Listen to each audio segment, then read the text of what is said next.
Chaos walking is a real kind of strange entity. I love the director Doug Liman. I think he makes some pretty entertaining movies, and yet again he's made a fairly entertaining movie.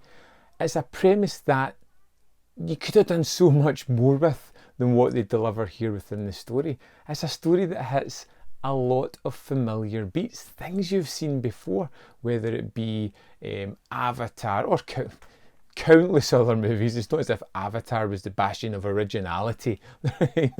There's lots of movies that this has nods to, and it just feels as if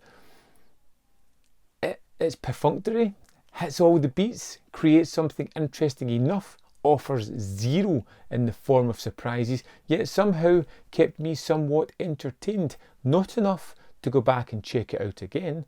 It's got such a really interesting idea with the fact of this noise. This is a planet where humans have settled. Obviously something's happened to Earth and they are moving elsewhere, or trying to. And the noise comes in the form of every thought that a male has. It kind of forms a mist around their head. Anyone else can hear what they say. Women on the planet have no noise. So men then become open books for everybody, and even more suspicious of women because they don't know what they're thinking. It can cause major problems, as it does throughout the movie. And we get Viola, the form of Daisy Ridley, who is an astronaut who's coming to settle in this land. She's a scout. She lands there first and realises that this might not be the New Eden that they wanted. In fact, I think there might be a place called New Eden in the movie, or New Haven, or something typical along the lines of that. And it then becomes a case of this village, a settlement within the planet led by Mads Mikkelsen, who's always brilliant, who has no women in it, and they find this woman there, and they're trying to get their hands on her to wipe her out so she doesn't disrupt the population of this town. You've got Tom Holland's character of Todd, who is now with Viola as they are fleeing, trying to get to a settlement that's more friendly.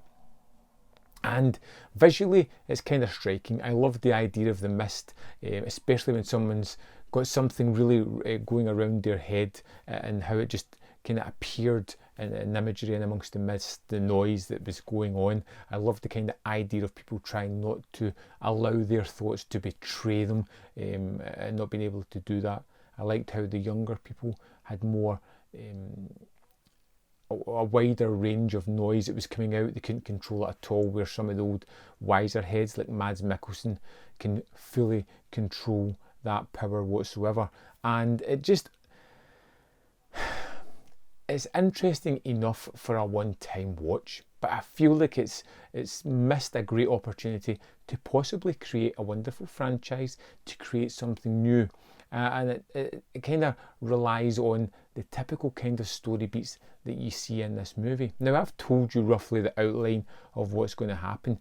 There'll be no forms of surprises throughout the rest of the movie. You'll know exactly the beats that it's going to hit in this one. When I look at the movie, the look of it's fine. The special effects are actually pretty good, and I like the idea of the noise. Tom Holland is perfectly cast as Todd. I think he has that right mix of kind of naivety with earnestness. I think Daisy Ridley is kind of miscast in this role as well. I don't think she fits as well into this puzzle. I think the look of the movie is pretty great. I think the addition of Mads Mikkelsen is a masterstroke because, well, the guy's just wonderful in everything. And I think the movie looks fine. It never really offers up much in the form of really interesting visuals above the norm. And that's just about Chaos Walking to a T. It's interesting enough for a watch. It's not going to offer anything new. It's just kind of average. I've seen it. Don't need to think about it ever again. I'd love to know your thoughts on Chaos Walking. Let me know in the comment box below, and I'll see you next time on Man v Film.